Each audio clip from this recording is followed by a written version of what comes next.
Olá, meus irmãos, a paz do Senhor.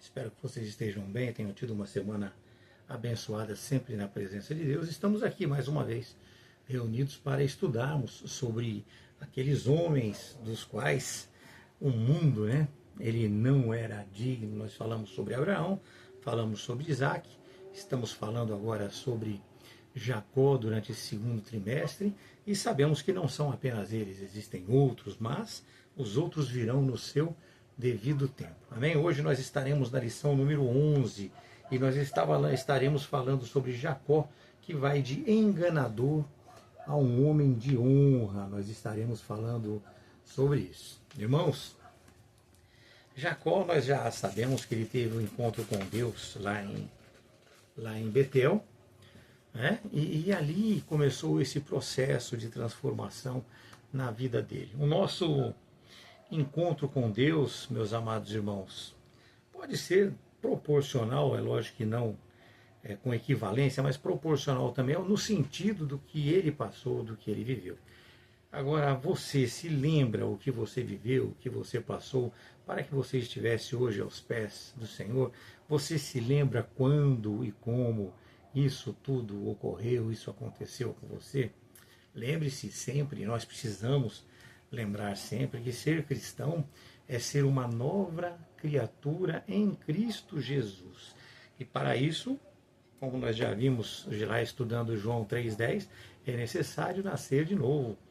Jesus ali, ele falou isso para Nicodemos. Na verdade, ele disse, na verdade te digo, se um homem não nascer de novo, ele não pode ver o reino de Deus, porque nós temos e carregamos em nós o pecado intrínseco no nosso coração. Nós precisamos nascer de novo, nós precisamos nos permitir esta transformação, nós precisamos buscar esta transformação, e hoje nós teremos um exemplo muito clássico e muito bom disso. Hoje nós iremos aprender sobre a necessidade dessa busca, a necessidade de se querer de fato esta transformação para mim, essa transformação para você. E para isso nos foi proposto um texto bastante importante, interessante, que está em Gênesis 32, de 22 a 31. Gênesis 32, de 22 e 31. E neste contexto, meus irmãos, nós vemos que Jacó ali, ele estava retornando à terra de Canaã após cerca de 20 anos vivendo em Padã Aram. O que acontece, meus irmãos? Ele foi para lá, trabalhou 7 anos por Lia, para o seu sogro, Labão.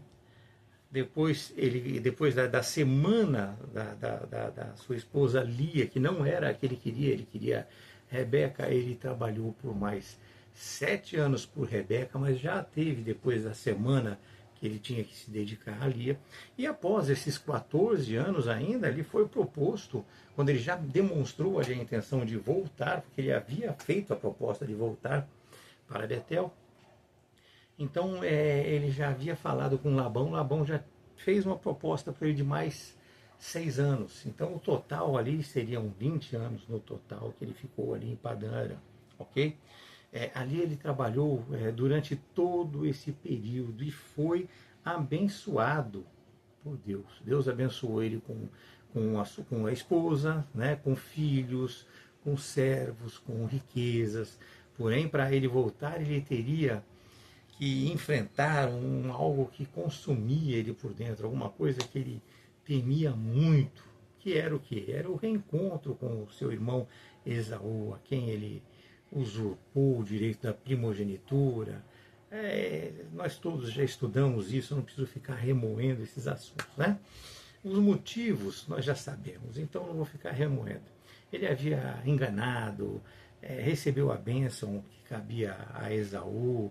Todo o contexto, meus irmãos, nós precisamos entender que todo o contexto do capítulo 31 e capítulo 32 abarca esses acontecimentos.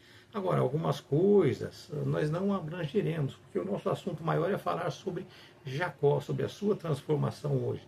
Então, alguns assuntos nós não entraremos, não entraremos ali em certas minúcias, né? Vocês podem se aprofundar. Gênesis 31 e 32, se aprofundem nesse contexto, vocês vão ver as discussões, os conflitos, o fato de que ele saiu de lá para voltar, para encontrar com a família escondido, a perseguição de Labão sobre ele, o encontro de Labão, a sua filha tendo pego aqueles deuses pequenos que representavam ali a herança, inclusive. Então, só que nós não entraremos nesses detalhes, nós vamos passar meio que por cima dessas coisas, porque o nosso assunto hoje não é a totalidade do contexto histórico, mas a transformação pela qual passou Jacó, ok? A transformação pela qual passou Jacó. Então, meus irmãos, nós estamos hoje no momento, no contexto do que nós lemos, do que nós vimos nesse texto que nós lemos, mas é o texto que está proposto a nós. Nós vemos que ele recebe a notícia de que Esaú está vindo ao seu encontro, e vem ao seu encontro com 400 homens, né? E isso desperta nele o que? Desperta nele um profundo medo. Ele imaginou ali que Esaú estaria buscando vingança. Nós vemos aqui, neste momento, nesta fase, um Jacó muito rico exteriormente. Muito rico, ele tinha crescido muito. Deus havia feito ele crescer muito. Porém, ele estava muito aflito interiormente. E se nós analisarmos, e nós vamos fazer isso, né? A perícope deste texto, nós vemos que após Jacó orar a Deus, lá em Gênesis 32, versículos de 9 a 12, onde ele reconhece a sua indignidade, ele reconhece que ele é totalmente dependente de Deus, ele também envia ali presentes para Esaú. Ele enviou presentes para ele, grandes presentes, ele era riquíssimo, lembre-se que nós falamos sobre isso. Está lá em Gênesis 32, versículo de 13 a 21. E aí ele tentou com esses presentes apaziguar a ira do seu irmão. Prosseguindo, nós vemos também que ele fica sozinho lá em Gênesis 32, 24, quando ele envia a sua família, os seus servos e os seus bens para o outro lado do rio Jaboque. Ele enviou para o outro lado do rio Jaboque. Isso, meus amados irmãos, foi fundamental, porque Jacó ele precisava enfrentar a si mesmo, antes de mais nada, e também a Deus. Um confronto, eles precisavam passar ali por um confronto com a sua realidade, né? E isso foi o que permitiu que ele tivesse forças para poder encontrar ali, ou ter aquele encontro com Esaú, né? Ali, ao atravessar o riacho à noite, toda aquela situação marca uma mudança de vida. Isso nós vemos nos versículos 22 e no versículo 23, meus irmãos. Ele deixa para trás ali o seu passado e parte para o cumprimento das promessas de Deus. Versículo 24 e 25 deixa isso muito claro. Jacó, meus irmãos, ele ficou só ali e lutou com um homem até o romper do dia. Quando nós falamos um homem, nós falamos porque está no texto que foi escrito, porém, posteriormente fica muito claro que ali, no caso, se tratava de uma manifestação divina. Nós podemos ver isso lá em Oséias 12, no versículo 3 e 4, e também no versículo 30 de Gênesis 32. Essa luta representava, meus irmãos, a transformação espiritual de Jacó. E assim é comigo também, assim é com você, assim é conosco, meus irmãos.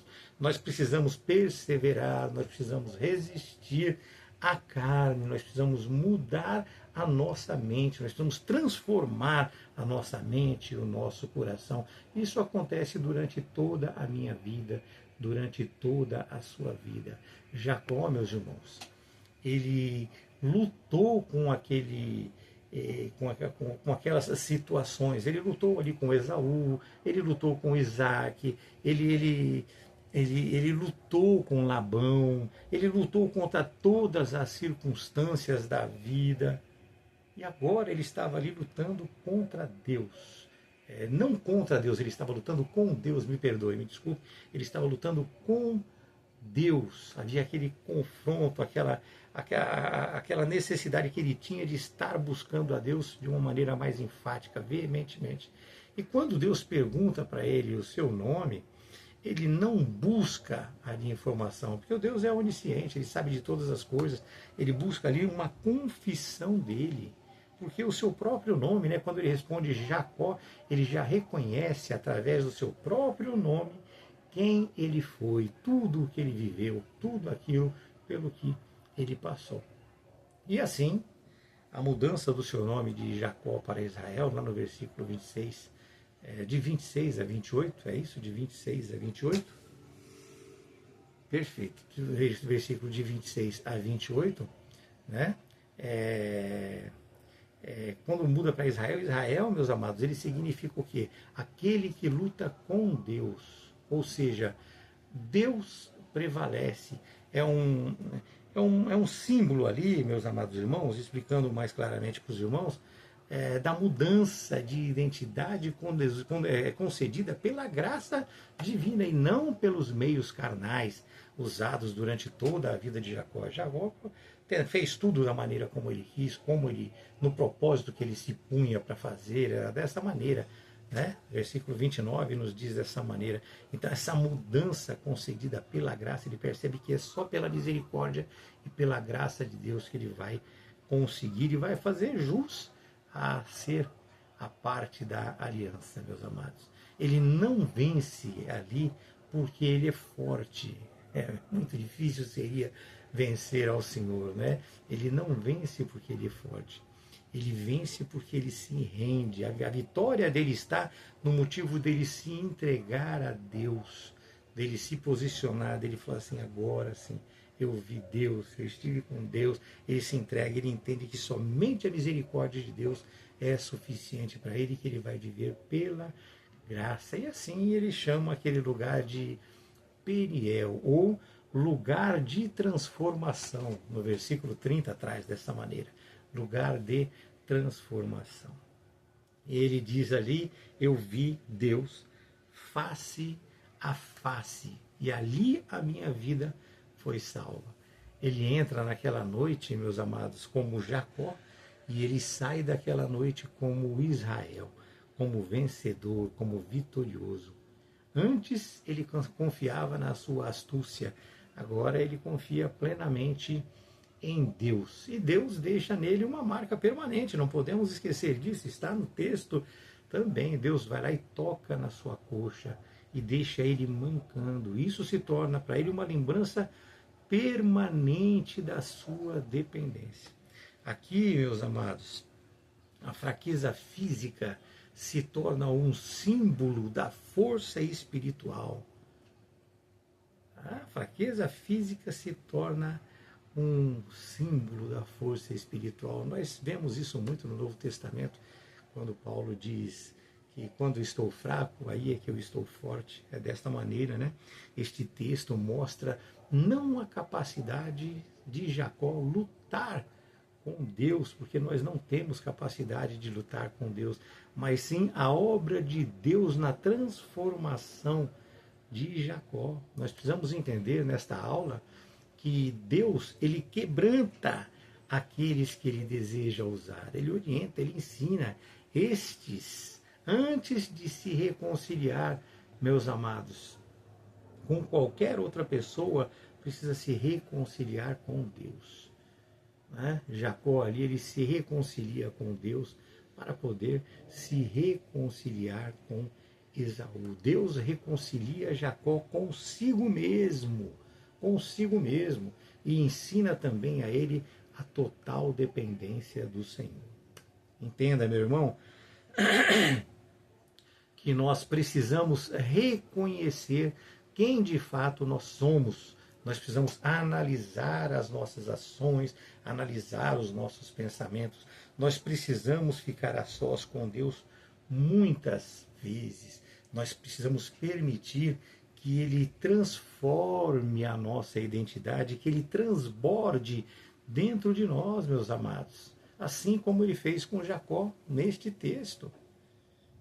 Desta maneira nós precisamos entender isso, essa posição, todo esse contexto foi para dizer isso. Permita que Deus haja na sua vida. Não se permita ter conflitos. Mas vamos lá. Vamos à nossa aula de hoje. E antes de mais nada, eu gostaria de explicar para vocês o que é Val de Jaboque. Muitas pessoas entendem, quando um pregador fala, pensa que é um vale, alguma, é o Val de Jaboque. Val de Jaboque, meus amados irmãos, ele é um marco geográfico e espiritual.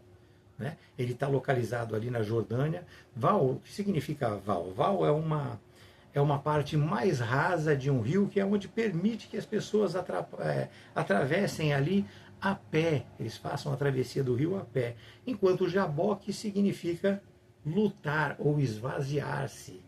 Então, o Val de Jaboque significa um local por onde se atravessa a pé, e aquele é um lugar de transformação, é um lugar de mudança, é um lugar que você pensa, que você se esvazia de você mesmo, que você se liberta de todos os seus erros e passa a ter esta comunhão com Deus. E este contexto é muito importante para que nós possamos compreender a transformação de Jacó. Isso, meus irmãos, não aconteceu apenas ali naquele momento. É lógico que aquele momento foi crucial para isso, mas aquilo é o resultado de anos de disciplina divina na vida de Jacó, inclusive cometendo erros e depois sendo penalizado, pagando o preço para outras pessoas, inclusive através dessa forma. Mas vamos voltar um pouco no tempo, e aí nós vamos contextualizar o texto de Gênesis 31, 32, sem nos aprofundarmos muito, meus amados, porque senão essa aula já é um tanto quanto prolongada, ela ficaria mais longa ainda. Eu quero tentar concluir ela no horário que nós concluímos as outras normalmente. Mas vamos lá. Após ele fugir da ira do seu irmão, ele chega até a região de Harã, onde ele encontra ali Raquel, por quem ele se apaixonou instantaneamente. E o texto é bem claro nesse sentido. Ele se apaixonou instantaneamente por ela e ela também por ele. Nós vimos que ela era formosa, tanto de porte quanto de semblante. E pelo que tudo indica, meus amados, ela era a filha mais nova de Labão, né, que era a irmã de Rebeca, que era a mãe de Jacó.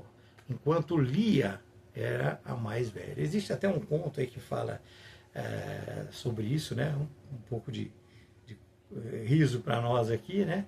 Ele diz que Jacó amava Raquel e não Lia. Ele não lia. Então é desta maneira. Então, meus irmãos, existem muitas conjecturas, muitas coisas que são ditas. Isso foi apenas para distrair um pouco os irmãos aí. Jacó, meus amados irmãos, ele se apaixona por Raquel e ele aceita ali trabalhar 7 anos para tê-la como esposa. Isso foi um acordo feito entre ele e Labão. E ele serviu por todo este tempo. E esse tempo lhe pareceu até poucos dias, porque ele amava muito a Raquel. Isso já em Gênesis 29, 20 nós já vemos, já fica isso muito claro. Agora, como nós já estudamos também, Jacó havia usado de muitas astúcias para alcançar os seus objetivos, não é verdade? Ele enganou Esaú para obter a primogenitura, como nós já falamos, também a Isaac para receber a bênção patriarcal e a primogenitura. Agora, Deus ele permite que ele prove um pouquinho ali do seu próprio veneno. Na noite do casamento, Labão substituiu Raquel por Lia. E Jacó só percebe o engano de manhã, ou seja, na manhã seguinte, porque a noiva estava coberta por véus. Os casamentos naquela época eram feitos à noite. Gênesis 29, versículo 25, fala sobre isso. E ao reclamar na manhã seguinte ali com Labão, este disse que a mais nova não poderia de maneira nenhuma casar-se antes da mais velha, que era um costume deles lá. Vemos aqui, meus irmãos, uma disciplina pedagógica que fica muito clara. Deus estava ali mudando o caráter de Jacó a partir daquele momento. O enganador estava ali agora sendo enganado, né? Ele estava passando por tudo que ele já havia feito os outros passarem. O que precisa ficar claro desde já é que naquela época, né, a poligamia era permitida, não era o ideal, mas era permitida. E assim, após ele cumprir a semana de Lia, ele recebeu a Raquel. E recebeu a Raquel e teve que trabalhar mais 7 anos para poder fazer jus a tê-la como esposa, mas já havia recebido a mesma. Quando nós falamos aqui que a bigamia ela era tolerada, meus irmãos, sem exemplificar, é claro, nós vemos isso em vários textos bíblicos, em vários textos das Escrituras Sagradas.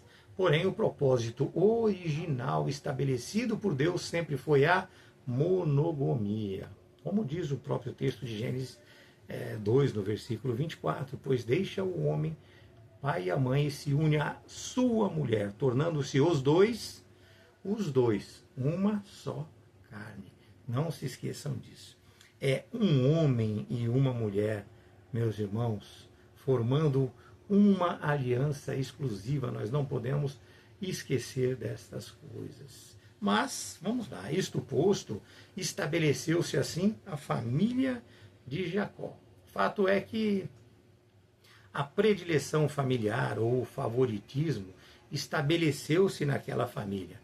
Quando fica notório, já desde anteriormente, a predileção de Isaac, que amava mais a Esaú, e de Rebeca, que amava mais a Jacó. Isso prosseguiu, isso produziu neles divisão, a mentira, a rivalidade. E este padrão, meus irmãos, reapareceu aqui novamente quando Jacó amou mais a Raquel do que a Lia. Gênesis 20 e 30 fala sobre isso. Enquanto Lia, ela se sentia totalmente rejeitada, porque ela era pouco procurada. Raquel sentia-se também, através disso tudo, um tanto quanto frustrada, porque ela era estéril. Havia mais competição entre as irmãs,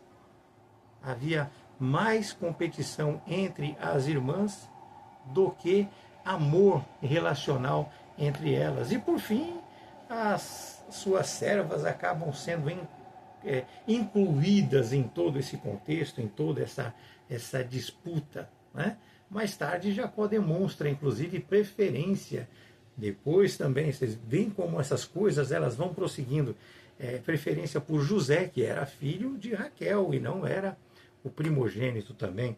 Isso provocou inveja e ódio entre os irmãos, combinando com a venda de José lá como escravo. Vocês lembram dessa história? Com isso, meus irmãos, nós vemos que se nós praticamos as mesmas coisas que os nossos pais, nós vamos manter em nós essas falhas e vamos continuar pagando o preço de uma forma até um tanto quanto hereditárias, porque nós vamos estar sendo responsabilizados conforme nossos pais foram. Então a gente não pode falar em maldição hereditária, porque ela pode ser quebrada, né? Ela pode ser tirada. Basta para isso você se livrar desses problemas, basta para isso você se organizar, estar aos pés do Senhor e se regenerar nesse sentido. Mas quando nós mudamos as coisas e nós permitimos em nós a transformação, todos esses erros cessarão. Nós precisamos entender isso. O ser humano, meus irmãos, ele sofre as consequências de suas próprias escolhas. Porém, quando o ser humano busca o encontro com Deus, aí sim ele é restaurado. Nós precisamos e devemos estar relacionados com isso continuamente. Ali, entre as esposas de Jacó, voltando agora ao nosso assunto, né? Entre as esposas de Jacó, os filhos passaram a ser assim vistos como uma forma de autoafirmação, como uma forma de ter prestígio dentro da família. A maternidade ela tornou-se um campo de disputa entre as mulheres, que acabou envolvendo até mesmo as suas servas, Bila e Zilpa, e nós já falamos sobre esse assunto. Com isso, os filhos cresceram em um ambiente marcado, conforme os anteriores, eles mesmos e os pais, né? Marcado por comparações, marcado por preferências, e disputas, conforme nós acabamos de explicar para os irmãos. O que mais tarde iria culminar no ódio deles contra José, e viveríamos aqueles fatos que eu acabei de mencionar para vocês também. O fato da sua venda como escravo. Repetindo, meus irmãos, uma coisa leva a outra, e se nós não mudarmos, elas vão se manter da mesma forma. Mas vamos lá. Vamos falar um pouco agora da formação familiar. Nós vemos que a Lia, ela foi mãe de 6 dos 12 filhos de Jacó, sendo ele Rubem, Simeão, Levi, Judá, Issacar e Zebulon, 6, além de Diná, como nós já mencionamos nas aulas passadas. Raquel, ela foi mãe de José e de Benjamim, vocês se lembram disso? Bila, a serva, foi mãe de Dan e Naphtali, e a Zilpa também foi mãe de Gade e Aser. Vocês se lembram disso? Nós já falamos em 2 aulas consecutivas sobre isso, essa é a terceira.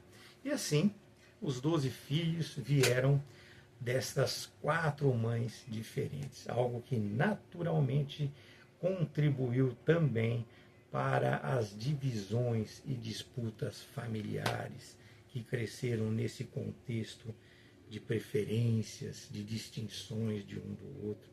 É dessa maneira.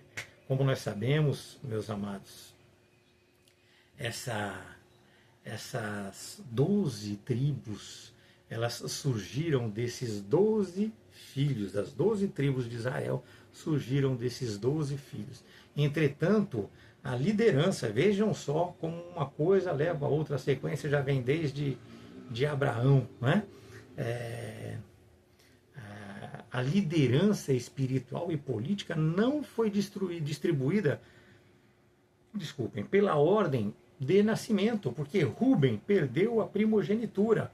Rubem, o filho mais velho de Lia, né? Devido ao quê? Devido ao seu pecado lá em Gênesis 35, no versículo 22, e também mencionado em Gênesis 49, versículo 3 e 4, quando ele se deitou com Bila, que era concubina do seu pai. Veja, meus irmãos, quando nós falamos concubina, nós estamos falando de esposa, mas estamos falando de uma concubina, que é praticamente uma esposa, não é uma amante, não, é uma praticamente esposa, convívio familiar, relacionamento familiar e tudo mais. E Rubem se deitou com Bila. Não pode. Pecado absurdamente grande. Simão e Levi também, eles perderam a sua influência após a violência que eles praticaram lá em Siquém, lá em Gênesis 34. Não vamos entrar em detalhe também, para não ficar uma coisa muito longa, não é verdade? E assim Jacó, ele profetizou para que eles fossem dispersos em Israel, conforme nós vemos em Gênesis 49, versículo de 5 a 7. A tribo de Levi, posteriormente, meus irmãos, ela recebe uma função especial, ou seja, o sacerdócio, o serviço que era para ser feito no tabernáculo. A liderança nacional, ou seja, a liderança real, ela foi dada a quem? Foi dada a Judá, quando diz que o cetro não se arredará de Judá. Então foi dada a Judá a liderança nacional e a real. Tanto que o rei Davi, ela vem dela, bem como, e finalmente também para nós, né, o nosso Senhor Jesus Cristo, segundo a carne. E Jacó, meus irmãos, assim ele adotou 2 netos. Essas 2 tribos, elas foram separadas diferentemente. Rubem perdeu a primogenitura, Judá passou a ser o sacerdócio, né?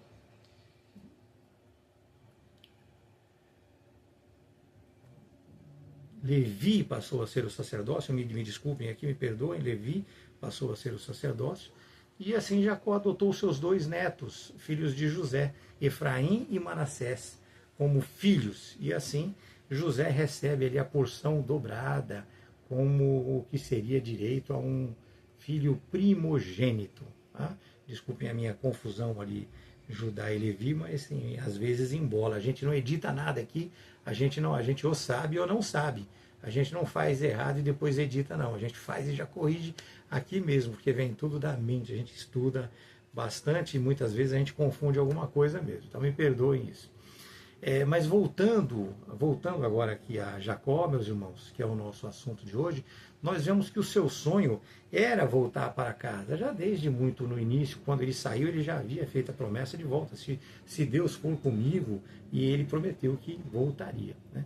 Depois de 20 anos, e após todo esse tempo trabalhando para Labão, Jacó sente não apenas saudade da família, ele também carregava em si a promessa que Deus lhe havia feito quando ele fugiu de Canaã, lá em Gênesis 28:15, onde Deus falou: eu sou contigo e te guardarei por onde quer que fores e te farei voltar a esta terra. Jacó, meus irmãos, ele serviu a Labão 7 anos por Raquel, mais 7 anos após o engano que resultou no seu casamento com Lia, e cerca de 6 anos ele ficou ali cuidando dos rebanhos, e durante todo este período ele foi explorado e enganado. Vocês lembram que, sem entrar em muitos detalhes, né, ele pegava as varas, deixava brancas as varas, e os novilhos, os que nasciam manchados, salpicados, listrados seriam dele. Deus abençoou grandemente o seu rebanho. Ele se tornou e foi muito rico apenas pela misericórdia de Deus. Não foi nada por ele mesmo que ele fez. Ele mesmo declara a Labão reclamando de toda essa situação, mas ele se saiu bem nela, né? Você mudou o meu salário 10 vezes. Gênesis 31:7, ele fala sobre isso. E nós já mencionamos em aulas passadas também. O homem que usurpou, o homem que enganou, o homem que mentiu, ele passava agora pelo mesmo processo. Ele sofria o mal que ele tanto havia causado às outras pessoas, e principalmente à sua família, né? Ocorre que este desejo de partir foi exposto, e Labão tentou ali convencê-lo a ficar, como eu já expliquei no início para os irmãos. Por quê? Porque Labão também não era bobinho, ele percebia que a prosperidade que ele vivia estava totalmente ligada à bênção de Deus sobre Jacó. Ele sabia que se perdesse Jacó, as coisas voltariam à normalidade. É isso. E assim foi estabelecido um acordo entre eles. Lá em Gênesis 30, 30 de 25 a 43, Jacó receberia como salário os cordeiros salpicados, malhados, também as cabras pintadas, mosqueadas, como eu acabei de falar para os irmãos. A princípio, Labão pensou ter feito ali um excelente negócio, porque eram poucas as que nasciam desta maneira, né? Eles eram uma minoria no rebanho. Mas, quando ele fez essa proposta, Deus abençoou extraordinariamente a Jacó, e seus rebanhos cresceram enormemente. E o texto deixa claro que esta prosperidade não veio de habilidade, mas sim de intervenção direta de Deus. Gênesis 31:7 fala desta maneira. A ordem de Deus para ele voltar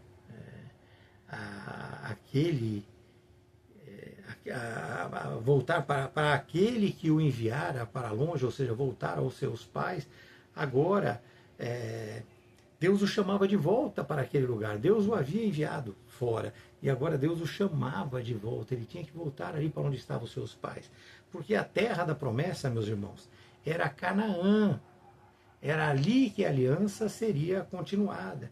E ao falar com as suas esposas, ele comentou tudo aquilo pelo que ele estava passando com Labão. Jacó lembra da fidelidade que Deus teve para com ele durante todos aqueles anos, que Deus guardou, que Deus prosperou, que Deus protegeu ele dos enganos de Labão, e ordenava agora que ele voltasse, que ele retornasse. Suas esposas reconheceram todos os erros que o pai delas cometeu, e concordaram com ele para retornar, né?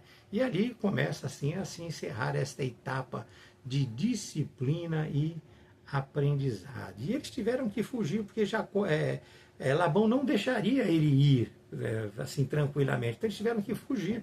Pegaram que Jacó estava fora e fugiram dali daquele local com o que era seu, apenas com o que era seu.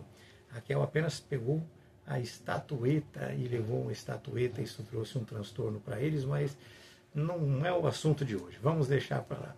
Ali, meus irmãos, encerra-se esse período de disciplina e aprendizado neste sentido, e é nesta jornada de volta que Jacó encontrou ali a transformação que culminaria com o Gênesis 32, que é exatamente o texto que nós estamos lendo agora aqui, que nós estamos estudando, meus amados. É quando ele tem o seu nome mudado de Jacó para Israel. Mesmo temeroso, ele obedece a Deus. Ele obedece a Deus. Estava ali retornando à sua terra natal. Com isso, se aproximou ali o momento dele se encontrar com Esaú. 20 anos antes, meus irmãos, nós não podemos esquecer disso. Ele havia fugido. Agora, ao retornar, ele recebe a notícia de que Esaú vem ao seu encontro, como eu já falei. Ele vem com muitos homens, né? Vem ao seu encontro. E 400 homens, voltando, vou repetir o que nós já falamos, né? Acompanhado desses 400 homens, isso trouxe muita temeridade para Jacó. Isso correspondia a um exército que vinha de uma maneira tal que só podia carregar em si o que? O desejo da vingança. E assim Jacó temeu muito e angustiou-se. Nós vemos isso em Gênesis 32, 7, porque ele se sentiu vulnerável, principalmente pelo fato de que ele agora estava transformado, ele estava sendo transformado, ele estava sendo preparado para viver uma comunhão com Deus. E esta é a primeira vez que nós vemos de fato o reconhecimento de Jacó da total dependência de Deus, meus irmãos. Total dependência de Deus. E assim, em Gênesis 32, 10, ele ora dizendo que não é digno da menor misericórdia de Deus. Eu não sou digno, Senhor, da menor das suas misericórdias. É desta forma. A sua autoconfiança agora, meus irmãos, se apresenta de uma forma humilde diante do Senhor. E diante desse temor ou sentimento de ameaça, ele até cria uma estratégia, mas não é uma estratégia como as que ele criava anteriormente. A estratégia agora é uma estratégia de preservação da família e não dele próprio. Ele divide a família, ele divide o seu povo, divide os animais em dois grupos, né? O seu objetivo ali era preservar ao menos parte da família e dos bens, no caso de haver um ataque. Apesar de confiar em Deus, ele tinha ainda a fragilidade, como cada um de nós, como todos nós temos, a fragilidade humana. E aí a gente, é lógico, tenta de alguma maneira controlar a situação. O que nós precisamos entender é que nós temos que ter paz em Deus, paz no nosso coração. Mas isso não nos proíbe de agir de alguma maneira, desde que seja de acordo com a palavra de Deus, agir preventivamente. Ele não lesou, não danou, não buscou dano, não teve maldade. Ele simplesmente preservou uma parte da sua família, separando eles e se colocando à frente disso tudo, né? Mais tarde também, e estrategicamente, ele envia o quê? Presentes para Esaú, em várias caravanas, tentando com isso aplacar a ira de Esaú. Como nós já explicamos, Val é uma passagem rasa por onde se atravessa um rio, e nesse caso o rio Jaboque. Espiritualmente, meus irmãos, é o local de transição, como nós já falamos. Ali ele deixava a vida de Arã, todos os seus conflitos pessoais, todos os seus conflitos com Labão. Ele caminhava para a possível reconciliação com Esaú. Era uma nova etapa da sua vida. E assim, após atravessar suas esposas, seus filhos, seus servos, seus bens, ele fica só. Gênesis 32, no versículo 24. nos apresenta dessa forma. Durante toda a sua vida, ele contou com estratégias, com enganos, com esquemas, com recursos humanos. Não havia, agora não havia mais como ele fazer isso. Agora havia apenas ali família, amor, comunhão, Deus. Ele deixou aquela sensação que ele tinha antigamente de família, de servos, de riqueza, de proteção.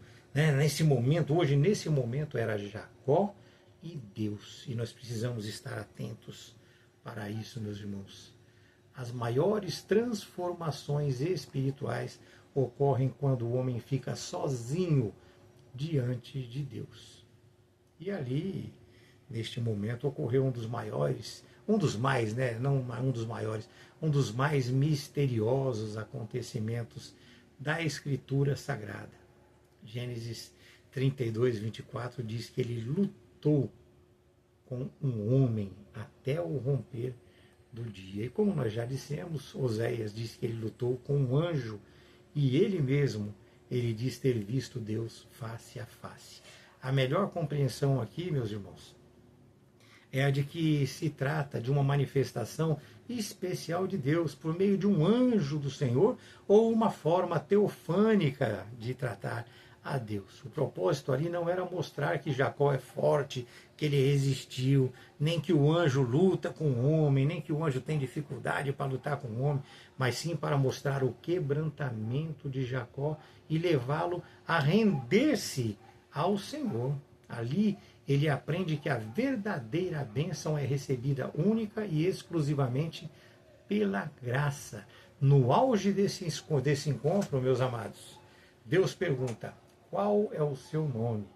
E ali Deus não está buscando informação, como eu já disse, mas sim a identidade de quem ele era até aquele momento. E então Deus declara: não te chamarás mais Jacó, mas Israel. Gênesis 32, 26. E o nome Israel significa que Deus havia iniciado uma nova fase em sua vida. A sua identidade não seria mais definida pelo passado, mas sim pela ação transformadora de Deus. E com isso, o anjo, antes de encerrar o combate, toca na articulação de sua coxa e ele fica mancando. Um adendo apenas aqui: os judeus não comem até hoje a articulação da coxa dos animais. Dessa maneira. Um homem que sempre confiou em sua própria força, agora carregava uma marca permanente de dependência de Deus. E o mais impressionante é que após lutar com Deus, ele não teme mais enfrentar Esaú, meus irmãos. Antes de reconciliar Jacó com Esaú, Deus reconciliou Jacó consigo mesmo e o ensinou a confiar plenamente no Senhor. Jaboque, meus irmãos, é um símbolo cristão de quebra de orgulho, de transformação de caráter e de preparo para que se viva os propósitos divinos. E podemos aqui perguntar, claramente para cada um de vocês aí, como para mim também, como está a nossa relação conosco mesmo? Como é que está a sua relação com você mesmo? Você tem buscado transformação? Você tem se permitido santificação? E com Deus, como é que está a sua comunhão com os seus irmãos? Como ela está? Você tem buscado essa santificação, essa comunhão, este relacionamento? São perguntas que você deve responder para você mesmo. E se lhe faltar algo, busque no Senhor. Na semana que vem, meus irmãos, nós estaremos falando sobre essa reconciliação entre Jacó, que agora é Israel, com Esaú. Não percam na semana que vem uma aula importantíssima desta transformação, desta comunhão, deste relacionamento. E faltam apenas 2 aulas para nós concluirmos esse trimestre. Não percam. Vamos perder o fechamento? De maneira nenhuma, né? Que vocês tenham uma semana abençoada. Me desculpem a falha que eu cometi ali no meio, mas eu não edito vídeo, o que é, de fato, Então vocês tiveram ali a correção feita na hora. Deus abençoe, uma semana abençoada, muita saúde e paz para todos.